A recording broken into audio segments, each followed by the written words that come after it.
Assalamualaikum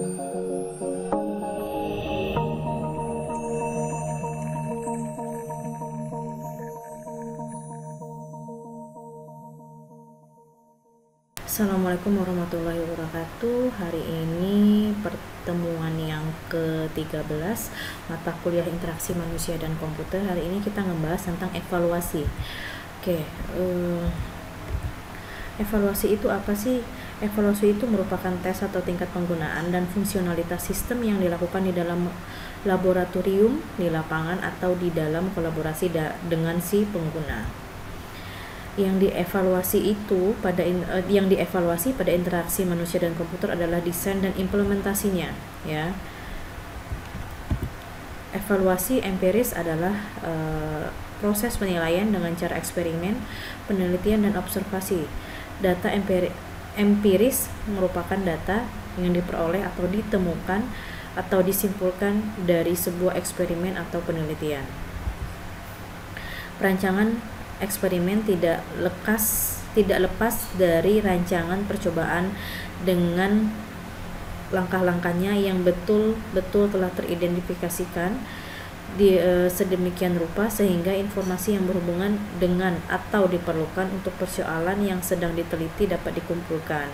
Desain eksperimen sama dengan sebagai suatu pengujian atau serangkaian pengujian yang bertujuan untuk melakukan perubahan terhadap variabel-variabel input dari proses atau sistem sehingga dapat meneliti dan mengidentifikasi sebab perubahan dari output. Mengapa? Karena memastikan kecocokan dengan permintaan pengguna atau tujuan pengguna untuk melihat apakah hasil rancangan dengan proses uji coba sistem yang telah dibuat sesuai dengan user. Tujuan utama sebuah evaluasi melihat seberapa jauh sistem yang berfungsi. Desain sistem memungkinkan user melakukan tugas dengan lebih mudah, melihat efek interface bagi pengguna, kemudahan untuk mempelajari sistem, usability dan perilaku user, mengidentifikasi problem khusus yang terjadi pada sebuah sistem. Di mana evaluasinya? Di laboratorium, di tempat alami pengguna produk. Kapan sih evaluasinya? Evaluasi produk sedang dalam pengerjaan, produknya baru, perbaikan produk. Untuk evaluasi empiris adalah proses penilaian dengan cara eksperimen, penelitian dan observasi. Perancangan eksperimen, hipotesa, melakukan prediksi yang dihasilkan dalam eksperimen, masih menggunakan variabel independen dan dependen, di mana variasi di dalam independen variabel akan menyebabkan perbedaan pada dividen variabel. Independen variabel merupakan karakter suatu eksperimen yang memanipulasi untuk menghasilkan kondisi yang berbeda sebagai pembanding. Contohnya jenis interface, level dari help, jumlah item menu, dan perancangan icon.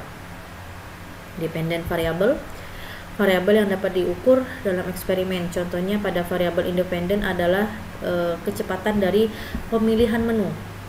Untuk rancangan between groups atau randomize, masing-masing subjek diberikan kondisi yang berbeda, yakni kondisi eksperimen dan kontrol, di mana setiap user menghasilkan suatu kondisi yang berpengaruh dari subjek banyak. Within groups, setiap user akan menampilkan kondisi yang berbeda, jumlah user yang tersedia lebih sedikit, pengaruh dari subjek lebih sedikit. Pertemuan kita cukup sampai di sini. Ketemu minggu depan sama saya. Assalamualaikum warahmatullahi wabarakatuh.